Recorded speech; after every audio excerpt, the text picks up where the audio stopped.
Hello folks, this is the Blind Builder coming at you. I'm Rod and I'm the Blind Builder.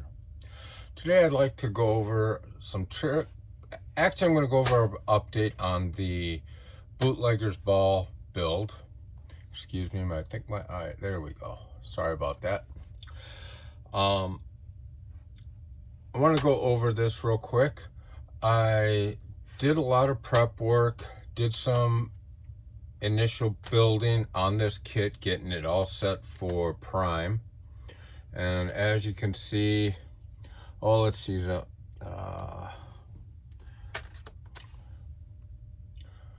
the steering wheel ready for paint, got the rear axle ready for paint, and somewhere in here is the frame. And oh yeah, also got the box kind of pieced together, so make it a little bit easier to paint. And then when I do stuff like this, I'll pull the body out and I'll actually kind of build it on, like this is the way the body is done for the 37 Ford. The bed is built into the fenders, all that. So I will put the pieces together and I clamp them onto the box so they hold their shape. That way everything is done. It's ready to just install. It makes life a lot easier. Oh, there it is. I also got the front suspension built on this truck. I may wind up trying to lower it a bit. We'll have to see.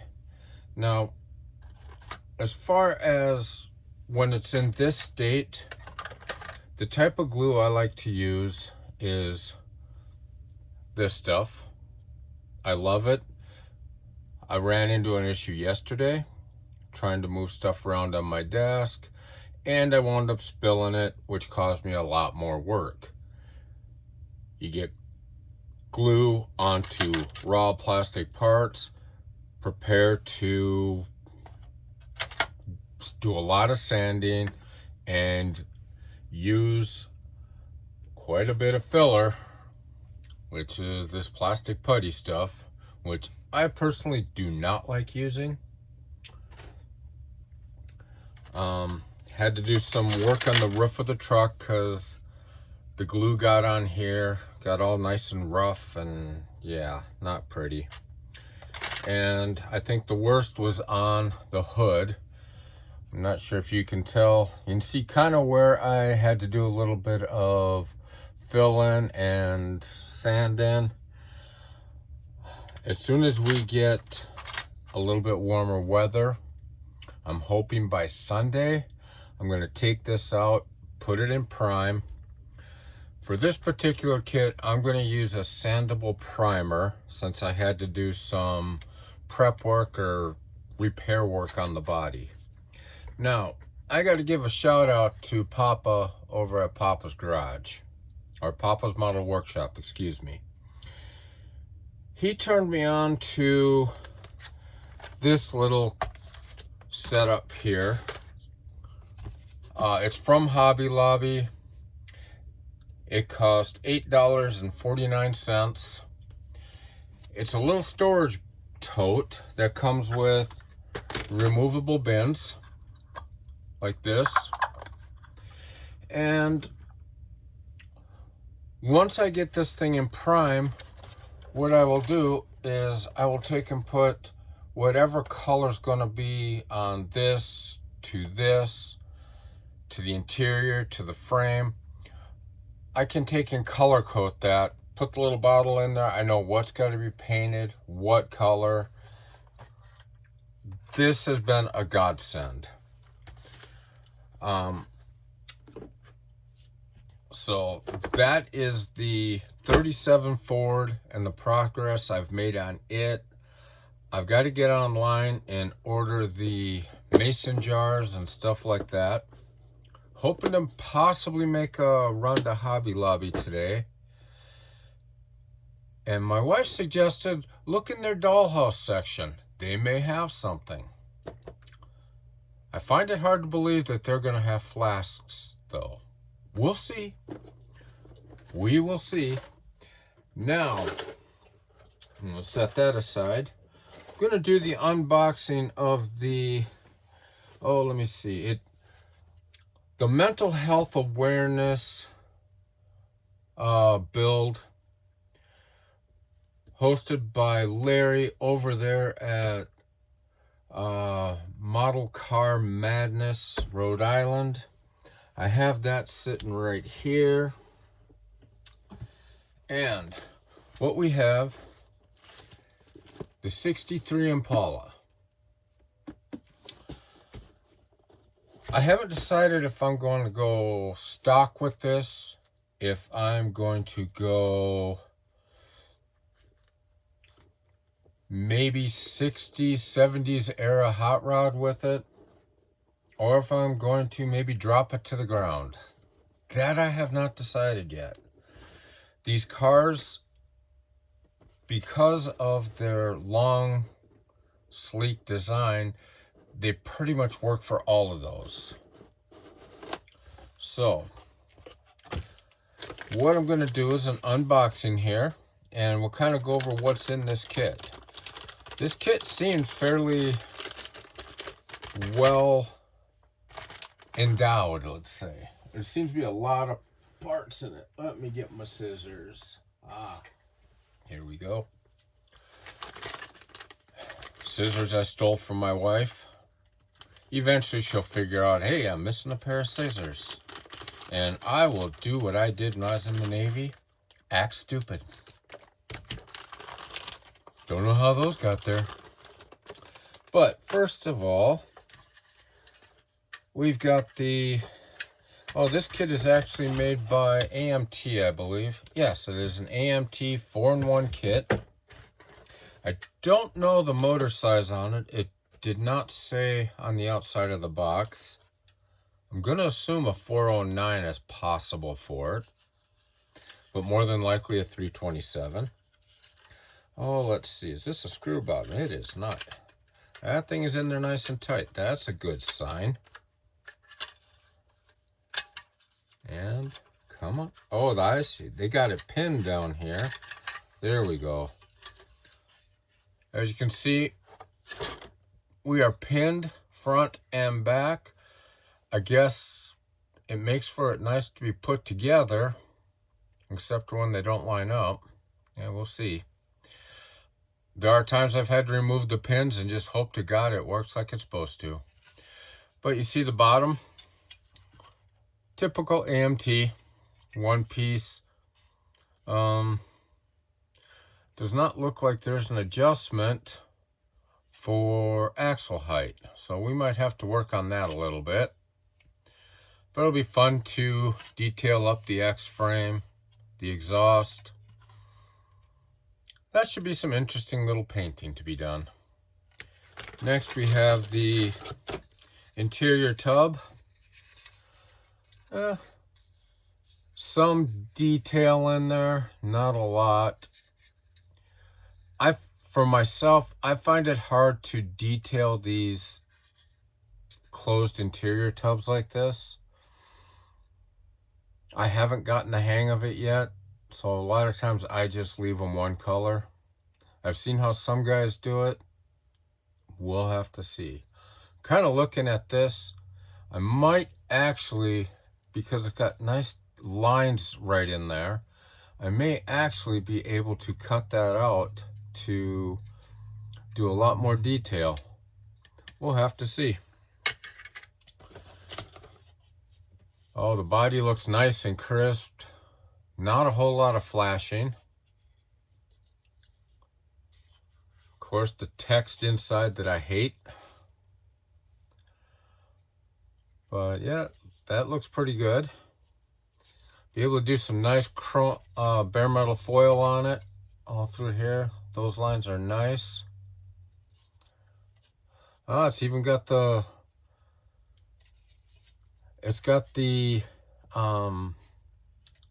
molding built into it, so you can make this into a vinyl top car.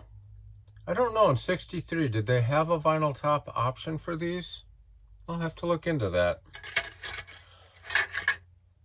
I found a way of doing the vinyl tops that I actually really like. It's kind of fun, a little bit of an experiment. Eventually I want to do one of the early one of the 70, 71 I think it is, possibly 69 Mopars that offer the like the psychedelic vinyl roof, the flower power. I've seen a couple of those. They are cool. Just haven't figured out how I'd paint it yet. Now we got the chrome. I'm going to leave the chrome in the bag here. Don't want to get it scratched. But from what I see, we got nice detailing on the grill. Actually, we got two different chrome trees. That's interesting. Looks like maybe some interior parts there. We'll pull those out a little bit later. Nice bumpers. Okay. And what is the parts count on this kit? Does it even say? I'm sure it does. Well, I'll have to look at that a little bit later. Tire options. Looks like it just offers the white walls for this kit, which is fine. This might look really cool. Maybe if I went to SVG or one of Iceman, something like that. Got a set of wheels with a set of wires with wide whites. That might look cool on this. Now we're getting into the glass. Glass looks nice and clean. Leaving it in here. No chance of it getting scratched if it's in here. So we're gonna leave it like that. It's got red parts for taillights. That's nice. Okay, that'll work there. Now we get into the rest. Okay, let's see what we got here. Well, apparently if you're really ambitious, you can cut the top off, turn it into a convertible. Not doing that. Nope, not a chance. The dash is pretty well detailed. I can tell you that's going to be a bear to paint, but I will give it a shot. I'm getting to the point I really like painting these old school steering wheels. I don't know, something about those, that big wheel, miss it. I don't know if any of you guys remember that big old wheel, that thing, I mean, your hand just fit nice around it, yeah. Kind of reminds me of motorcycle riding, yeah. Not like today's cars where you can barely get your hand around the steering wheel because the damn thing is so thick. And we got different seat options, as you can see. Looks like a set of custom buckets and stock buckets. I think I kind of like the custom. A little bit more detail there. Have to look at the interior tub, see what the back seat looks like. And apparently, let me see here. I'll have to look, but okay, no, there's a motor in here. Saw this, I thought, oh my, is this curbside? Nothing wrong with them. The engine bay's cut out. If I had to, I could put my own motor in it. Got a couple of these big blocks from, oh, who are these guys from?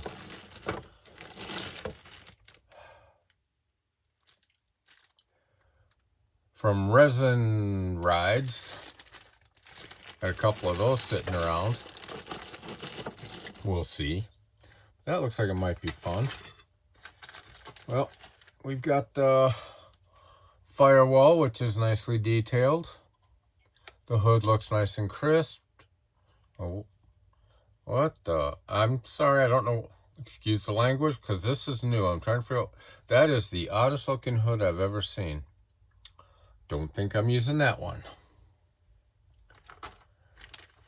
And now, let's get into the last tree here.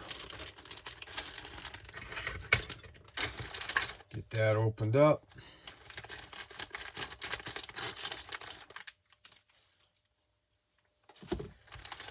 And, there we go. Now we found the stock hood. Got the stock hood there. Happy to see that. And I'm guessing that's a custom dashboard. We got some flash on some of these custom pieces. I don't think I'll be using them. If you guys, someone out there might be interested in them, reach out. When I get to that point, might just be willing to give those away. Now we got the engine. And, oh, this does look like it comes with a 409. Right there. Be able to drill out the, be able to drill out for the spark plugs. That has all kinds of custom pieces in it. But, yep, right there. Not too bad. I mean, they're pretty well detailed for an AMT kit. And I think lastly, looks like we have other parts. We'll have to see exactly what they are. There's a nice little trophy type thing there.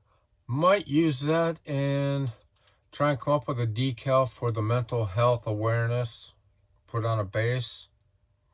Maybe a PTSD truck or a PTSD decal. Maybe the route I go. And last but not least are going to be, well, actually there's two things left. Steel axle. It's all right. We have the instruction sheet, or as I think it's West Coast or Left Coast model building likes to say, the suggestion sheet. And following in the footsteps of One Team Garage, looks like this kit will be done in 7 parts. So pretty basic call out sheet. Let you guys see that. What is nice is it does have the color codes on the bottom. Let's see if I can get it to you. I like to see that. Now we'll get the decals opened up.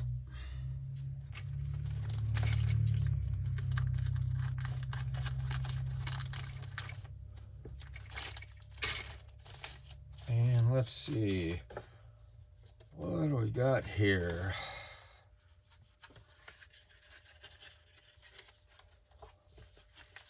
There we go. Get my glasses on.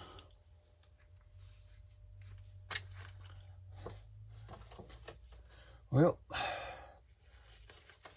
for the little trophy thing, they do have the checker flags for it, which is kind of nice, I guess.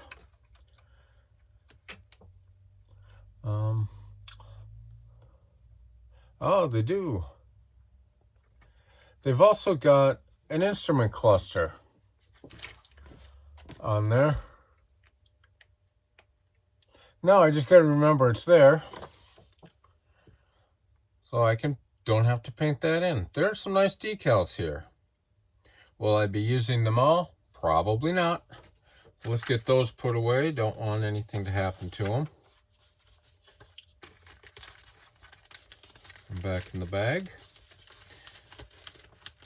Now this is a kit I will probably start assembly over the weekend. Maybe start it later on today. Get it ready for paint. And a lot of times the way I work is I will get 2 or 3 kits started, especially when it's cold outside like this. You know, get my butt out of my lazy chair, back here to the workbench, just start working on stuff a little bit, so I'm not watching the old boob tube all day. That's something that really tends to upset my wife. Ask the question, what have you been doing all day? Well, I've been holding this chair down. It ain't moved. And her response to me is usually, good job. And then I get yelled at some more. But, so that is that. I thought, real quick to end, I was going to show you a couple of the tools that I tend to use when what I call the essentials. And I know you've heard this over and over again from other modelers, and I guess late last year there was a big debate, you know, if you're just building these cars box stock, are you really modelers, or are you just assemblers? Well, I think we're both. And there's absolutely nothing wrong with this assembling a model, because it is your kit, it is your idea. You do what you want to with it. You're the one that spent the money on it, or was given it, however it may be. So you do you with it. Now, getting to stuff that I use religiously. This X-Acto knife. I saw I forget who it is. I think it may have been the muscle car builder. First time I saw this, either him or it might have been Barbatos Rex. This particular knife, X-Acto knife, I love it. Because when it's on the bench, it does not roll. Which means it doesn't come off, and as everybody knows, when a knife falls to the ground, it always falls that way. Yeah, I got the scars on my foot to prove that one. So, I went with that, and I want to say I got it off of Amazon. I don't think it was more than $10, $12.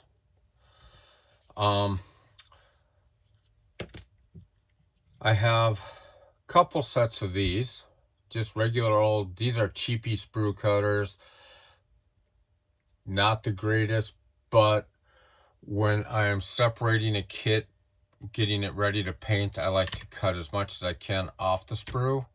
I'll leave some of the sprue on there just to have something to grab onto. But I use these just to separate them. And I have a set out at my paint booth too, so when I get out there, sometimes, oh, I should have separated it there too. So 2 sets of those. This is off of Amazon. It was $9.99. I've got other nippers. All tools tend to wear out. They get dull. So, and I got another pair around here. For some reason, the spring keeps popping out of it, and yeah, don't like them. Then I got a pair of these. I think these might be Steady. Is it brand net? As you can see, these have been well used, well abused. Yeah. We've had fun with these. And I wound up getting a new pair, last year. That I'm trying to keep in just for real detailed work. I want to say these ran me around 20 bucks off of Amazon. The other thing to look at for Amazon, well, actually for anywhere, I'll go into it a little bit more when I start spraying again. But when I shoot primer,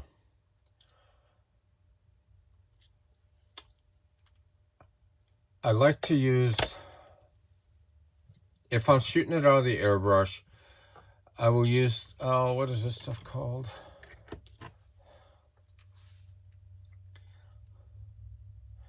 Stylized, I think is the name of it. You get it off of Amazon. It's actually pretty good. I'll usually just thin this stuff out a little bit. I'll shoot it out of a 0.7 gun or a 0.7 needle. The other one I like to use is the one by Kaleido. Kaleido has a gloss black primer. That stuff will be, you can use that as a finish. It's actually that good. I love the stuff. And as far as lacquer thinners, of course, I've got the Mr. Hobby, when you can find it. I've also started using this stuff, the MCW. It seems to work with most paints. My understanding is it does not get along with Vallejo. So I have not tried that yet. But yeah, I guess that's pretty much what I've got for you guys today. I'll be showing some other equipment that I use later in upcoming videos. And once, like I say, once it starts to warm up, I'll start showing you how I mix paint. I'm actually trying to get into a little bit more of a weight method. I wonder, it might be, I have it put away right now. I'll have to dig it out a little bit later. But I'll show you a scale I have. For me, it works out great. It's called a talking scale. So it actually will tell me how much weight I have in it. I stole it from my wife, out of the kitchen. She hasn't said anything yet. Just wait. We'll see. But anyway, I'm going to let you guys go. You guys have a great day. So take care. Goodbye.